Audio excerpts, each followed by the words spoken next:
नमस्कार दोस्तों। जैसा कि आप सब लोग जानते हैं कि इस समय पूरे भारतवर्ष में कोरोना वायरस का कहर है और अभी ये स्थिति नहीं आई है कि हम लोग जो हैं directly face to face classes जो हैं वो चला सकें। तो आज मैंने सोचा कि जो स्टूडेंट्स हैं क्लास 10th के, तो उनके किसी टॉपिक पे जो केमिस्ट्री है उस पर कोई वीडियो बनाई जाए। तो आज मैं अपना जो केमिस्ट्री है उसका सेकेंड यूनिट है हम लोगों की एसिड बेस एंड सॉल्ट, उसी में एसिड और बेसिस के ऊपर एक आपका जो है वीडियो बना रहा हूं। होप करेंगे कि आपको वीडियो समझ में आए और आप इससे अपने घर पे रह के पढ़ाई कर सके। तो चलिए आज की इस वीडियो को हम लोग प्रारंभ करते हैं। देखिए, सबसे पहले हमारा आता है एसिड और बेसिस की जनरल डेफिनेशन क्या होती है। देखिए, एसिड्स नाम से ही क्लियर है, एसिड्स को हिंदी में बोलते हैं अम्ल। वे पदार्थ जो स्वाद में खट्टे होते हैं सामान्य भाषा में अम्ल कहा जाता है। और एसिड्स की अगर हम डेफिनेशन की बात करें, भाई केमिकल रूप में इसकी क्या डेफिनेशन होगी, तो हम कह सकते हैं कि एसिड्स वे होते हैं जो कि एक्वस सॉल्यूशन में H पॉजिटिव देते हैं। H पॉजिटिव को आप लोगों को पता भी होगा, इसको हम बोलते हैं प्रोटॉन। तो एसिड को हम ये बोल सकते हैं कि वे पदार्थ जो कि एक्वस सॉल्यूशन में यानी कि जलीय सॉल्यूशन में H पॉजिटिव देते हैं उनको हम एसिड्स कहते हैं। एसिड्स की अगर एग्जांपल की बात की जाए, आपने सुना भी होगा, इसका जो है कुछ बहुत ही जनरल एग्जांपल है HCl, जिसको बोलते हैं हाइड्रोक्लोरिक एसिड। Hydrochloric acid. दूसरा इसका बहुत इंपॉर्टेंट एग्जांपल है H2SO4, जिसका नाम है सल्फ्यूरिक एसिड। तीसरा इसका एग्जांपल है HNO3, जिसका नाम है नाइट्रिक एसिड। तो ये आप देख सकते हैं इन तीनों में ही हमारा H प्रेजेंट है। यहाँ पे आप देख सकते हैं इसमें H प्रेजेंट है। तो एसिड्स को जनरली हम कह सकते हैं वे सब्सटेंसेस जो कि एक्वस सॉल्यूशन में यानी कि जलीय विलयन में आपको प्रोटॉन्स देते हैं यानी कि H पॉजिटिव देते हैं, उनको हम एसिड्स कहते हैं। चलिए, इतनी बात हमारी हुई। अब हम लोग आते हैं बेसिस पर कि बेसिस क्या होते हैं। बेसिस की डेफिनेशन की हम लोग बात करते हैं। जैसे एसिड्स की हमने बात की है कि एसिड जो है स्वाद में खट्टे होते हैं, वैसे ही बेसिस की अगर हम लोग बात करते हैं, हम जो बेस होते हैं वे स्वाद में थोड़े कड़वे होते हैं। साबुन देखा है कभी? साबुन कैसे होते हैं? जब हाथ लगाओ तो चिकने चिकने लगते हैं। तो बेसिस की यही क्वालिटी है कि वे स्वाद में कड़वे होते हैं। और अगर हम केमिकल डेफिनेशन की इसकी बात करते हैं कि बेसिस की केमिकल डेफिनेशन बताओ, तो क्या होते हैं बेसिस? बेसिस वो होते हैं जो कि जलीय विलयन में OH नेगेटिव देते हैं। इसको हम बोलते हैं हाइड्रोक्साइड आयन। क्या बोलते हैं? इसको हम बोलते हैं हाइड्रोक्साइड आयन। तो अगर आपसे कोई पूछे कि भैया बेसिस क्या होते हैं, तो आपको सिंपली बात बतानी है, बेसिस वो होते हैं जो कि जलीय विलयन में OH नेगेटिव यानी कि हाइड्रोक्साइड आयन देते हैं।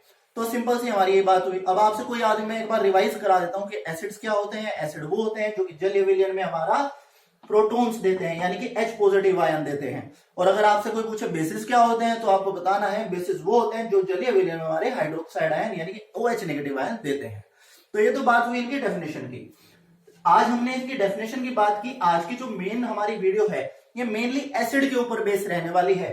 तो मैं आपको यहाँ पे क्लासिफिकेशन बताऊंगा। क्लासिफिकेशन यानी हिंदी में इसको बोलते हैं वर्गीकरण। हम इसका वर्गीकरण करेंगे एसिड्स का, एसिड्स को डिवाइड करेंगे। तो पहली जो क्लास आती है एसिड्स की, उसको हम डिवाइड कर सकते हैं organic and inorganic acids. Organic acid यानी कार्बनिक अम्ल और इनऑर्गेनिक एसिड यानी कि अकार्बनिक अम्ल।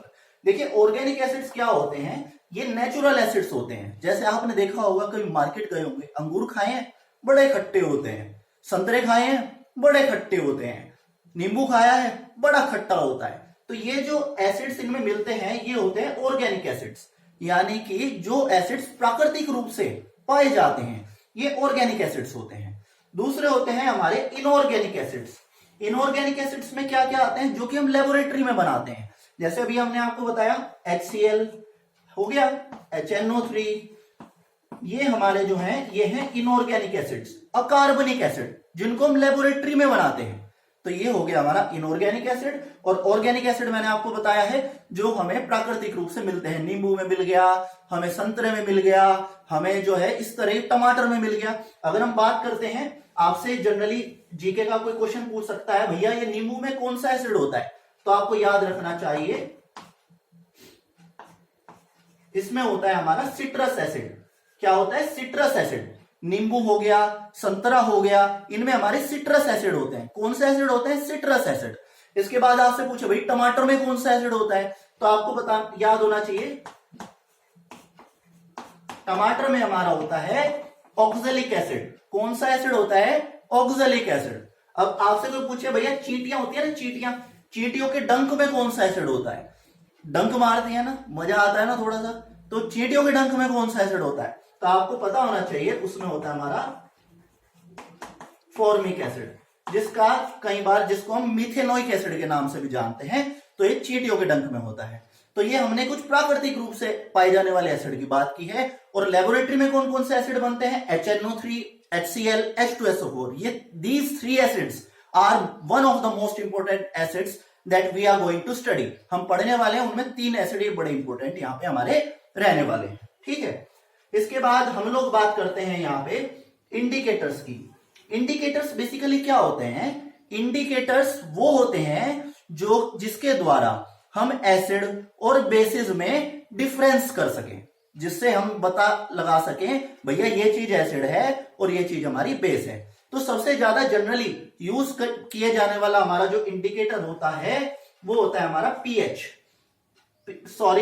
होता है, जिससे वैल्यू से पता चलता है एसिड है या बेस है। लेकिन इंडिकेटर हमारा होता है लिटमस पेपर। देखिए लिटमस पेपर सबसे ज्यादा महत्वपूर्ण इंडिकेटर हमारा होता है। अगर हम लिटमस पेपर की बात करें तो आप इसमें याद रखना,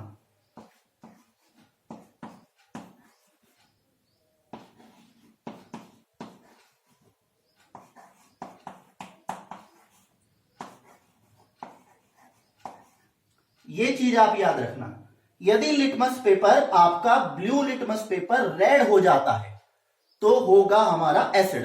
भाई हम एक लिटमस पेपर लाए, हमने उस लिटमस पेपर को एक सॉल्यूशन में डाला और वो ब्लू जो लिटमस पेपर था वो रेड हो गया, तो हमारा क्या होगा? एसिड। इसी तरीके से हम एक और लिटमस पेपर लाए, वो था हमारा लाल, और लाल लिटमस पेपर हमने डाला सॉल्यूशन में और वो हमारा क्या हो गया? नीला हो गया, ब्लू हो गया, तो हमारा क्या होगा? बेस। तो ध्यान रखना, बी से ब्लू, बी से base, red to blue, base. अब एसिड का क्या होगा? भाई एसिड जो है वो ब्लू वाले को रेड कर देंगे, बस ये ऑब्वियस सी बात है। भाई ब्लू किसके नाम का है? बेस के नाम का, तो रेड किसके नाम का होगा? एसिड के नाम का। तो एसिड क्या होंगे? जो हमारा ब्लू को रेड कर देंगे, और जो बेस क्या होंगे? जो हमारे रेड को ब्लू कर देंगे। तो सबसे पहला इंडिकेटर होता है लिटमस पेपर। ये जो लिटमस पेपर है इसको लाइकिन नामक एक पौधे से हमें प्राप्त किया जाता है और एक नेचुरल इंडिकेटर है। ठीक है भाई, बात हुई क्लियर? समझ में आई आप लोगों को? बिल्कुल आ गई, बढ़िया तरीके से आ गई। चलिए, आ गई होगी। चलिए अब हम दूसरे इंडिकेटर की बात करते हैं जो कि हमारा होता है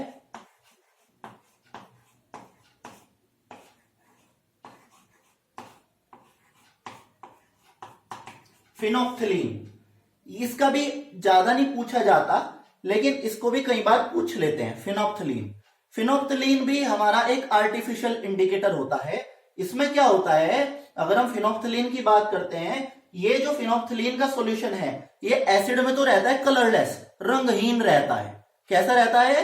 कलरलेस रहता है, इसमें कोई चेंज ही नहीं होता। लेकिन जब आप इसको बेस में डालते हैं तो इसका जो रंग है वो पिंक हो जाता है। क्या हो जाता है? पिंक हो जाता है। तो अभी हमने इंडिकेटर्स की बात की। इंडिकेटर्स में हमने क्या क्या बताया आपको? सबसे पहला इंडिकेटर होता है लिटमस पेपर। अगर लिटमस पेपर की हम बात करते हैं, लिटमस पेपर जो होता है वो एसिड में जो नीला है वो लाल हो जाएगा, और जो लाल है वो नीला हो जाएगा। किस में हो जाएगा? बेस में हो जाएगा। और दूसरा हमारा इंडिकेटर जिसको हम बोलते हैं फिनोप्थलीन। फिनोप्थलीन में क्या होता है? फिनोप्थलीन में जो है ये कलरलेस रहता है। क्या रहता है? कलरलेस। किस में रहता है? एसिड्स में। और ये हो जाता है पिंक। किस में हो जाता है? बेस में। तो ये हो गया हमारा इंडिकेटर। नेक्स्ट आती है प्रॉपर्टीज। हम एसिड्स की कुछ प्रॉपर्टीज की आज यहां चर्चा करने वाले हैं, और बहुत सारी प्रॉपर्टीज होती हैं वैसे तो, लेकिन कुछ प्रॉपर्टीज की हम चर्चा करने वाले हैं। आपने घर में गए होंगे, कभी अपनी मम्मी से सुना होगा, बेटे अचार को कभी भी उसमें ना रख दिए मेटल के बोट में, एल्यूमिनियम के बोट में ना रख देना, या किसी मेटल के बोट में अचार को नहीं रखना चाहिए। क्यों? क्योंकि एसिड्स जो होते हैं वो मेटल के साथ रिएक्शन करते हैं। अच्छा जी, रिएक्शन करते हैं, करके बताओ। देखो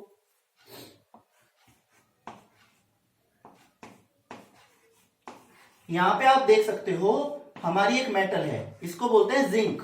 क्या बोलते हैं इसको? जिंक। ये जिंक हाइड्रोक्लोरिक एसिड के साथ रिएक्शन करेगी, और रिएक्शन करेगी तो क्या होगा? देखिए, जिंक जो है वो क्लोरीन के साथ कंबाइन करके हमारा एक प्रोडक्ट बना लेगी जिसका नाम होगा जिंक क्लोराइड, और हमारी हाइड्रोजन गैस जो है वो रिलीज हो जाएगी। इस वजह से जो हमारे जो बर्तन हैं वो खराब हो जाते हैं। तो बात समझ में आई कि कभी भी एसिड्स को बर्तन में क्यों नहीं रखना चाहिए? क्योंकि एसिड जो होते हैं जब वो रिएक्शन करते हैं बर्तन में जिंक के साथ, एल्यूमिनियम के साथ या कॉपर के साथ, तो वो जो है उसमें से हाइड्रोजन गैस को रिलीज कर देते हैं और हमारा जो अचार है वो खराब हो जाता है। बात समझ में आएगी नहीं?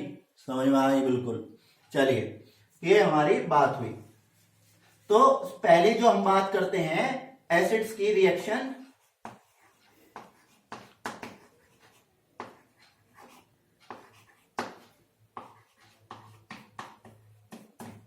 मेटल्स के साथ रिएक्शन।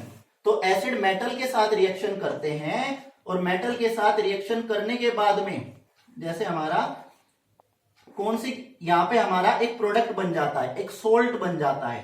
उस सोल्ट को हम एस से सपोज करते हैं और गैस रिलीज होती है जिसको बोलते हैं हम हाइड्रोजन। कौन सी गैस रिलीज होती है? हाइड्रोजन। तो पहली बात तो ये हुई। ठीक है भाई, बात समझ में आएगी नहीं?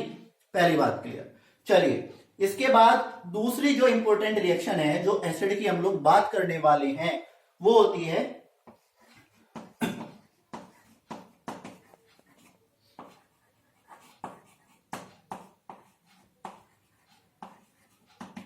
बेसिस के साथ में।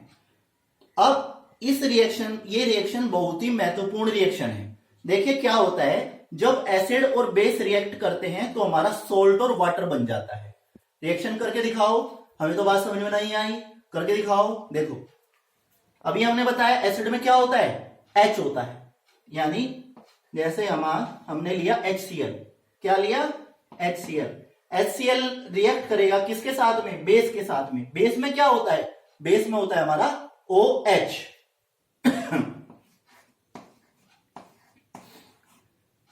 ये एसिड है, ये बेस है, इसने आपस में रिएक्ट करा। अब देखिए क्या बनेगा, H और OH तो एक साथ आ जाएंगे, और Cl और Na एक साथ आ जाएंगे। तो हमारा जो प्रोडक्ट बना है वो बना है NaCl। देखो, NaCl प्लस HOH। HOH को क्या लिख सकते हो? H दो हो गए ना, और O क्या बन गया? वाटर। तो ध्यान रखना, जब जब एसिड इस धरती पर आएगा और जब जब वो बेस के साथ रिएक्शन करेगा तब तब हमारा एक सोल्ट बनेगा और फिर वाटर बनेगा। इस रिएक्शन को हम उदासीनीकरण अभिक्रिया यानी कि न्यूट्रलाइजेशन रिएक्शन कहते हैं। So in short words we can say whenever acid react with base then a salt is form with the presence of water. ठीक है भाई, बात समझ में आएगी नहीं? समझ में आएगी नहीं? तो दूसरी बात ये हो गई। इसके बाद एक रिएक्शन जो आज मैं आपको दोबारा बताना चाहूंगा वो है आपकी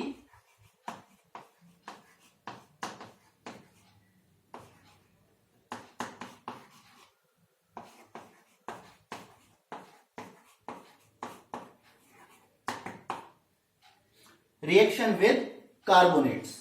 कार्बोनेट्स के साथ रिएक्शन।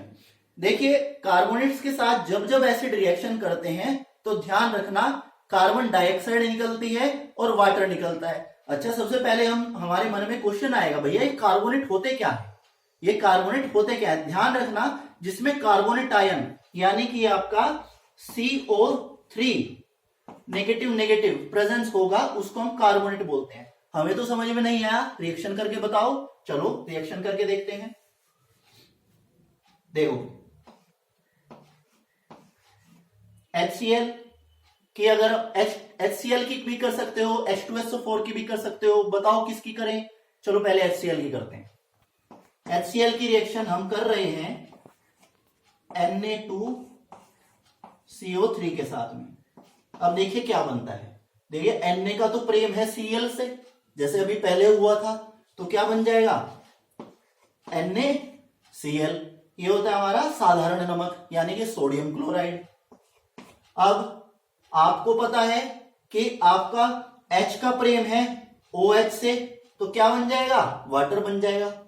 तो इसमें वाटर बन जाएगा। और सबसे महत्वपूर्ण, उसे भी छोड़ो, सबसे महत्वपूर्ण हमारी यहां से गैस निकलती है जिसको हम बोलते हैं कार्बन डाइऑक्साइड। क्या बोलते हैं? Carbon dioxide. अब एक बात ध्यान रखना, जब इस कार्बन डाइऑक्साइड यहां से उत्पन्न होती है वो बुदबुदाहट के साथ उत्पन्न होती है। और यदि आप इस कार्बन डाइऑक्साइड को चूने के पानी में प्रवाहित करते हैं, किसके साथ प्रवाहित करते हैं? चूने के पानी में, तो चूने का जो पानी का रंग है वो आपका दूध जैसा हो जाता है, मिल्की हो जाता है। और यही एसिड का एक टेस्ट होता है। तो ये हो गई कार्बोनेट के साथ रिएक्शन। मैं एक बार दोबारा से एक्सप्लेन कर देता हूं।